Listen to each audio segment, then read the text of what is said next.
അപ്പോൾ കൂട്ടുകാരെ, ഇന്ന് നമ്മൾ വന്നിട്ടുള്ളതേ നല്ല പൂ പോലെ സോഫ്റ്റായ വെള്ളപ്പട്ടം.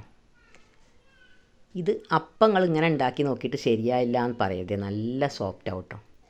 അപ്പമൊക്കെ എല്ലാ വിധത്തിലും ഉണ്ടാക്കുന്നുണ്ടാവും, പക്ഷേ ഇങ്ങനെ ഒന്ന് ഉണ്ടാക്കി നോക്കുന്നുണ്ട് നിങ്ങൾ. ഇതല്ലേ, ഇതിപ്പോൾ രാവിലെ ഞാൻ ബ്രേക്ക്ഫാസ്റ്റ് ഉണ്ടാക്കിയതാണ്. അപ്പം കടലക്കറി. ഇതിക്ക് തേങ്ങാപ്പാലും പറ്റും, ഏത് കറിയും പറ്റും കേട്ടോ. തേങ്ങാപ്പാലാകുമ്പോൾ ഒന്നും കൂടി ടേസ്റ്റ് ഉണ്ടാവും. പിന്നെ വെള്ളസ്റ്റ്, വെജിറ്റബിൾ കുറുമ, ഇതൊക്കെ നല്ല ടേസ്റ്റ് കേട്ടോ രാവിലെ ഇത് കഴിക്കാൻ. പിന്നെ ഇങ്ങനെ നിങ്ങൾ ഉണ്ടാക്കിയിട്ട് ശരിയായില്ല എന്ന് പറയരുതേ. ഇങ്ങനെ ഞാൻ ഉണ്ടാക്കണ ഈ അളവിൽ നിങ്ങൾ ഉണ്ടാക്കിയിട്ട് ശരിയായിട്ടില്ലെങ്കിൽ മുന്നോട് പറയും.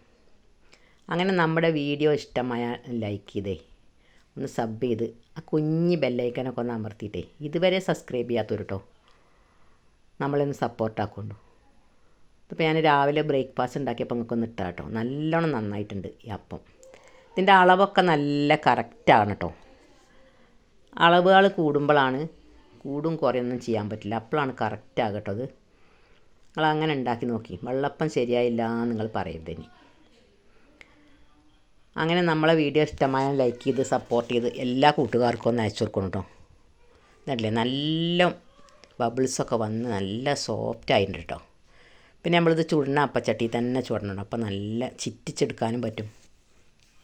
ഇതൊക്കെ അപ്പോൾ ഞാൻ ഉണ്ടാക്കിയതാണ്, നല്ല സോഫ്റ്റാണ്. ഇത് വെറുതെ കഴിക്കാനും ടേസ്റ്റാണ്. തേങ്ങാപ്പാലിൻ്റെ കൂടെ കഴിക്കുക, ഇറച്ചിക്കറിയുടെ കൂടെ കഴിക്കുക, വെജിറ്റബിൾ കുറുമ അതിൻ്റെയൊക്കെ കൂടെ കഴിക്കാം കേട്ടോ. അപ്പോൾ ഞാൻ ഉണ്ടാക്കിയപ്പോൾ ഒന്നും അറിയാത്തവർക്ക് വേണ്ടി മാത്രം വീഡിയോ ഇട്ടു കേട്ടോ. എല്ലാവരും ഉണ്ടാക്കുന്നുണ്ടാവും, പക്ഷേ ഞാൻ ഉണ്ടാക്കിയപ്പോൾ നല്ലോണം ശരിയായിട്ടോ. അപ്പോൾ ഞാൻ വീഡിയോ ഇട്ടാണ്.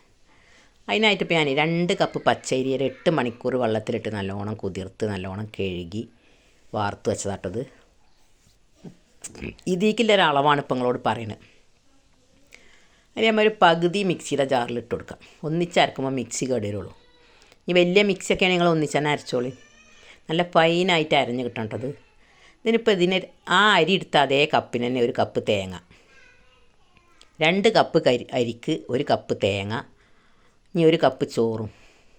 ഇങ്ങനെ ഈ അളവ് കറക്റ്റ് നിങ്ങളൊന്ന് ഉണ്ടാക്കി നോക്കി. വെള്ളപ്പം നല്ല അടിപൊളിയായിട്ട് സോഫ്റ്റായിട്ട് വരും കേട്ടോ. അളവൊക്കെ കറക്റ്റായിട്ട് ഉണ്ടാക്കി നോക്കുന്നുണ്ട് നിങ്ങൾ. നമുക്ക് കുറച്ചേ ആവശ്യത്തിന് വെള്ളം ഒഴിച്ചിട്ടേ നല്ല ഫൈനായിട്ടൊന്ന് അരച്ചെടുക്കാം കേട്ടോ. ഇതിൻ്റെ അളവ് എങ്ങനെയാണെന്ന് വെച്ചാൽ നമ്മൾ അരി എടുക്കണതിൻ്റെ പകുതിയാണ് ചോറും തേങ്ങ എടുക്കേണ്ടത് കേട്ടോ. തേങ്ങ നിങ്ങൾ കുറച്ചധികം എടുത്താലും കുഴപ്പമില്ല. അങ്ങനെ നമുക്ക് അതൊക്കെ ഒന്ന് നന്നായി അരച്ചെടുക്കാം കേട്ടോ. ഒരു മിക്സിയുടെ ജാറിലിട്ടിട്ട് നല്ല ഫൈനായിട്ട്, വെള്ളം അധികം ആക്കരുത്, പാകത്തിന് വെള്ളം ഒഴിച്ചങ്ങാണ്ട് അരക്കുക. വെള്ളം ലൂസാകുമ്പോൾ വേണമെങ്കിൽ നമുക്ക് പിന്നെ ഒഴിക്കാമല്ലോ. അങ്ങനെ ഇതൊക്കെ നന്നായി അരച്ചെടുത്തിട്ടേ ഞാനിപ്പോൾ അത് വൈകുന്നേരത്തെ അരച്ചിട്ട് രാവിലെ എടുത്തത്. അപ്പോൾ ഈ തണുപ്പ് കാലമാകൊണ്ട് വല്ലാതെ പൊങ്ങി വരില്ല, അപ്പോൾ ഞാനൊരു ലേശം ഈസ്റ്റും ഇട്ടിട്ടുണ്ട്. അങ്ങനെ ആദ്യത്തെ ഒക്കെ നമ്മൾ അരച്ചു, ഇനി നമുക്ക് രണ്ടാമത്തെ അരക്കാം. അത് നന്നായി അരച്ച് കൊണ്ടുവരാം നമുക്ക്. അത് നമുക്ക് വലിയൊരു സ്റ്റീലിൻ്റെ കുടുക്കിക്കാണ് ഞാൻ ഇട്ടിക്കണത്. എന്താ പറയുക, പൊങ്ങി വരുമ്പോൾ ഒക്കെ പുറത്തേക്ക് പോകും. ചെറിയ പാത്രത്തിലാവുമ്പോഴേ പൊങ്ങി വരുമ്പോൾ പുറത്തേക്ക് പോകുള്ളൂ. അപ്പോൾ അതുകൊണ്ടാണ് ഞാനത് വലിയ പാത്രത്തിൽ വെച്ചത് കേട്ടോ. അങ്ങനെ ഇനി ബാക്കിയെല്ലാം കൂടി നമുക്ക് അരച്ചുകൊണ്ട് അതിക്ക് ഒഴിച്ചിട്ടുണ്ട്. ഈ ഈസ്റ്റാട്ടോ ഞാൻ ഉപയോഗിച്ചിരിക്കുന്നത്. ഇതിപ്പോൾ ഒരു 1/4 ടീസ്പൂൺ ഈസ്റ്റാണ് ഞാൻ ഇട്ടിക്കണത്. ഞാനിപ്പോൾ ടീസ്പൂണൊന്നും അളന്നിട്ടില്ല, 1/4 ടീസ്പൂൺ തന്നെ ഉണ്ടാവുള്ളൂ. ഒരു നുള്ളിട്ടാൽ മതി കേട്ടോ, അധികമൊന്നും ഇടേണ്ട ആവശ്യമില്ല. അതിടുമ്പോൾ തന്നെ നന്നായി പൊങ്ങി വരും കേട്ടോ. അപ്പോൾ ഈ തണുപ്പൊന്നും അല്ലെങ്കിൽ കുറച്ച് പഞ്ചസാര ഇട്ട് കൊടുത്തിട്ടുണ്ട് കേട്ടോ. ഞാൻ അപ്പോൾ ഇതിൽ കാണിച്ചിട്ടില്ല, അത് ഓപ്ഷനാണ്, നിങ്ങൾ വേണ്ടവർ മാത്രം ഇട്ട് കൊടുത്താൽ മതി. പഞ്ചസാര ഇടുമ്പോൾ നല്ലൊരു ടേസ്റ്റാണ് കേട്ടോ, ചെറിയൊരു മധുരം. ഇതിപ്പോൾ വെജിറ്റബിൾ കുറുമ, പിന്നെ ഇറച്ചി ചിക്കൻ വെജിറ്റബിൾ കുറുമ ഉണ്ടാവുമല്ലോ, അതൊരു മട്ടൻ കുറുമ, ഇതൊക്കെ നല്ല ടേസ്റ്റാണ് കേട്ടോ. മട്ടൻ കുറുമക്കൊക്കെ നല്ല അടിപൊളി ടേസ്റ്റാണ്. തേങ്ങാപ്പാലിൻ്റെ കൂടി കഴിക്കാൻ നല്ല ടേസ്റ്റാണ്. ഞാൻ അപ്പോൾ ഇതിൽ കടലക്കറിയാണ് ഉണ്ടാക്കിക്കണത്. ഏത് കറിയുടെ കൂടിയും കഴിക്കട്ടോ. ഇനി കറി ഇല്ലാതെ വേണമെങ്കിലും നിങ്ങൾക്ക് ചായയുടെ കൂടെ വെറുതെ കഴിച്ചാലും ചെറിയൊരു മധുരം ഉണ്ടാവും, നല്ല ടേസ്റ്റാണ്. അങ്ങനെ ഇതൊക്കെ നന്നായി ഒന്ന് ഇളക്കിയിട്ട് നമുക്ക്, ഞാൻ ഇപ്പോൾ വൈകുന്നേരത്ത് രാത്രി ഇത് അരച്ച് വെച്ചിട്ട് രാവിലെ നീച്ചപ്പോഴാണ് ഇതൊക്കെ റെഡിയാക്കിയിട്ട്. അപ്പോൾ ഒരു നല്ലോണം പൊങ്ങി വന്നിരുന്നു, ഇത് നിറച്ച് പൊങ്ങി വന്നിരുന്നു കേട്ടോ. അപ്പോൾ ഞാൻ ആദ്യം നീച്ച് കാണുന്ന ഇളക്കി, അപ്പോൾ ഞാൻ വീഡിയോ എടുത്തിട്ടില്ല. പിന്നെ കുറച്ച് കഴിഞ്ഞപ്പോൾ പിന്നെയും പൊങ്ങി വരിക. ഇതിപ്പോൾ അങ്ങനെ വലിയൊരു കുടുക്കിയിലെല്ലാം ഉണ്ടാക്കിക്കൊണ്ടെന്ന് വെച്ചാൽ ഒക്കെ പുറത്തേക്ക് പോയിട്ടുണ്ടാവും. ചെറിയ പാത്രത്തിൽ ഉണ്ടാക്കിയേക്കാൻ പറ്റില്ല. നിങ്ങൾ ഉണ്ടാക്കുമ്പോൾ വലിയ പാത്രത്തിൽ തന്നെ ഉണ്ടാക്കി വെച്ചോളൂ. നല്ലോണം കുറച്ച് ഈസ്റ്റ് ഇട്ടതല്ലേ നമ്മൾ, അപ്പോൾ നല്ലോണം പൊങ്ങി വന്നിട്ടുണ്ടാവും കേട്ടോ. ഇനിയിപ്പോൾ തണുപ്പ് കാലം എന്നല്ലേ നിങ്ങൾ ഈസ്റ്റ് ഇടേണ്ട ആവശ്യമില്ല, പഞ്ചസാരയൊക്കെ ഇട്ടുക്കണല്ലേ നമ്മൾ. അങ്ങനെ അതൊക്കെ നല്ലോണം പൊങ്ങി വന്നിട്ട് നമുക്ക് എല്ലാതും ചുട്ടെടുക്കാം. ഇതിപ്പോൾ ഇത് ചുടുന്ന ചട്ടി ഉണ്ടല്ലേ, നമ്മൾ അപ്പം ചുടുന്ന ചട്ടി, അങ്ങനത്തെ ചട്ടിയിൽ ചുടുമ്പോൾ അതിൻ്റെ കറക്റ്റ് ഷേപ്പ് വരും കേട്ടോ.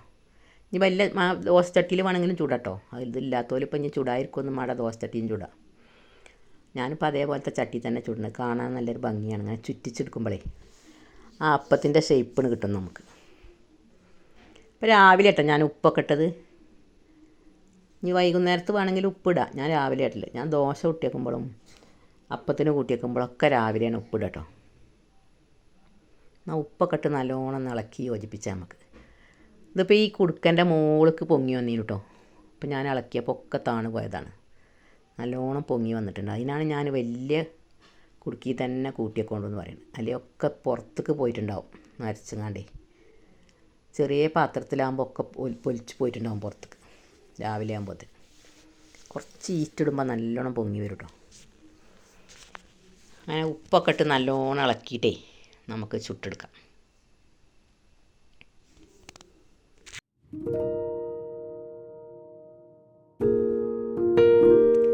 ചട്ടിയൊക്കെ നല്ലോണം ചൂടായിട്ടേ ഒരു തവി കോരി ഒഴിക്കുക. ചുടുന്നങ്ങൾക്ക് അറിയുണ്ടാവും, ഞാൻ ചുടുന്നൊക്കെ പറഞ്ഞു തരുന്നുള്ളൂ. നല്ലോണം ചൂടായി വരണം കേട്ടോ, നല്ലോണം ചൂടായി വന്നെങ്കിലേ ഉള്ളൂ. ചട്ടി തണുപ്പ് തന്നെ ഒഴിച്ച് തരിക, അപ്പോൾ അതിൻ്റെ ബബിൾസ് ഒന്നും വരില്ല, അപ്പം ശരിയാവില്ല. ആദ്യം നല്ലോണം ഫ്ലെയിം കൂട്ടിയിട്ട് നമ്മൾ ചൂടായിട്ട് ഒഴിച്ചു കൊടുക്കുക. ഒരു തവിട്ട് ഒഴിച്ചിട്ട് നമ്മൾ കൈ കൊണ്ട് ഇങ്ങനെ ചിറ്റുക. അങ്ങനെ ഒഴിച്ചിട്ട് കൈ കൊണ്ട് ഇങ്ങനെ ചിറ്റിയിട്ട് ഫ്ലെയിം ഒന്ന് ചെറുതാക്കിയാൽ മതി. എന്നിട്ട് അതിൻ്റെ ഹോൾസും ബബിൾസൊക്കെ വന്നിട്ട് ഓട്ടോട്ട വരുമ്പോൾ നമ്മൾ ഫ്ലെയിം ചെറുതാക്കി അടച്ചു വെച്ചാൽ മതി. നല്ലോണം നേരായിട്ടുണ്ട്, നല്ല സോഫ്റ്റ് ആയിട്ടുണ്ട്. അങ്ങനെ ഈ വീഡിയോ ഇഷ്ടമായാലേ ലൈക്ക് ചെയ്ത് നമ്മളെ സപ്പോർട്ട് ചെയ്യുള്ളൂ. വീഡിയോ സ്കിപ്പ് ചെയ്യാതെ കാണട്ടോ എല്ലാവരും. ഉണ്ടാക്കി നോക്കിയിട്ട് ഫീഡ്ബാക്ക് അറിയിക്കും. എല്ലാ കൂട്ടുകാർക്കും അടുത്ത വീഡിയോയുമായി വരാം. നമുക്ക് വീഡിയോയിലേക്ക് പോയാലോ.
അങ്ങനെ കൂട്ടുകാരെ നമ്മൾ അപ്പമൊക്കെ ചുട്ടിട്ടുണ്ട്, നല്ല റെഡി ആയിട്ടുണ്ട് കേട്ടോ. നിങ്ങൾ അപ്പം ശരിയായില്ല എന്ന് പറയാതെ ഇങ്ങനെ നോക്കിയിട്ട് ഫീഡ്ബാക്ക് അറിയിക്കൊണ്ട്. Thank you.